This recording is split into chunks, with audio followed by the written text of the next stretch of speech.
Jusque-là, les contes de fées. Vous les avez réveillés? C'est votre faute. Le résultat, je dû leur en relire.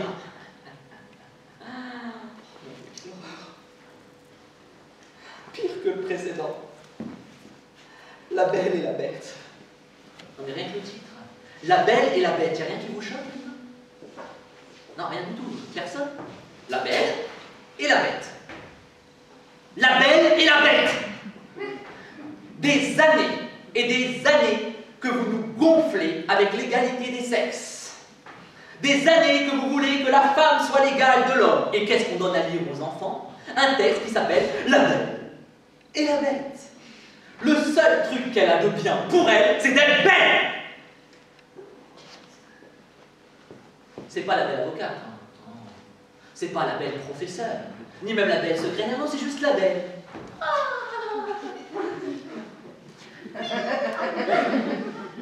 C'était bien la peine de brûler vos soutifs en 70.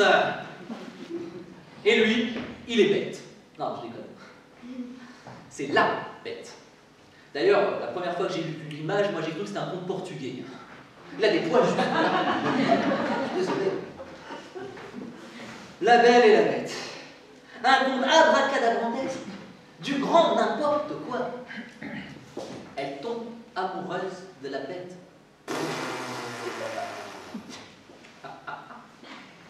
Mais c'est pas crédible. Il a des poils jusque-là, il bat, bon, un homme normal, vous me direz, hein. Mais poilu.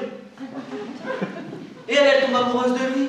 Mais c'est aussi crédible que si, dans Star Wars, la princesse Leia est amoureuse de Chewbacca. Dégagez le solo! Oh, Choubi! Mais personne n'y aurait cru. La Belle et la Bête. Non, non. Elle tombe amoureuse de lui parce qu'il est prince uniquement. Ah vous, essayez de faire tomber amoureuse une princesse. Vous avez toute la bête, sauf le pognon. Lui, là, elle tombe amoureuse de lui. Alors, bien sûr, dans la salle, il y aura certainement quelques romantiques, hein, quelques fleurs bleues, qui viendront voir dire « Mais non, Samuel, tu déconnes. Si elle tombe amoureuse de lui, c'est parce qu'elle a su voir ce qu'il avait à l'intérieur. » Oui. À l'intérieur de son château. Le marbre, les tableaux, la peinture, tout. Elle veut tout. Et lui, c'est la bête, hein, parce que, il est content. Oh, ouais, enfin, tu m'étonnes. Vous croyez pas, hein? Vous voulez une preuve? Moi, je vous prouve tout de suite. Au milieu du bouquin, la bête est poursuivie par les paysans qui veulent lui brûler les poils. Là, tu te dis, il y a quand même un truc bizarre.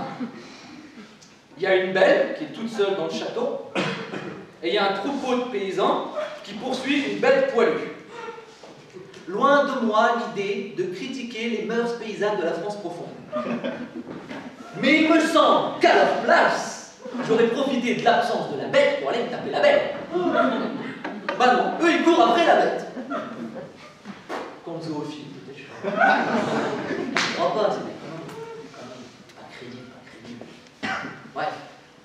Pendant ce temps-là, la belle, qui je vous le rappelle est dans le château, un château, hein, je veux dire, elle n'est pas dans une pauvre maison en bois toute moisie, elle est dans un gros château en pierre, avec une énorme porte en bois. Elle est à sa fenêtre, et elle hurle. Pourquoi elle hurle? Mais elle risque rien dans le château. Puisque de toute façon, apparemment, les paysans préfèrent la bête. Moi, je vais vous dire pourquoi elle hurle. Pour distraire la bête. Ah ouais? La bête. Ah, mais mon Dieu, mais la belle hurle. Il s'arrête. Et les paysans le rattrapent et lui brûlent les poils. Et elle garde le château, tout ce qu'il y a à l'intérieur.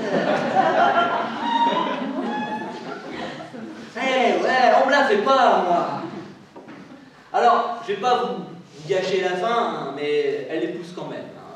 Oui, il s'en sort. Mais attention, uniquement quand il est redevenu beau mec. Ah, bah oui, faut pas abuser non plus. Oh, oh, oh. Si elle peut avoir et le pognon et le beau gars, elle va pas se gêner. Ah bah la belle est pas bête. Ce qui tendrait à prouver que justement le titre est mensonger.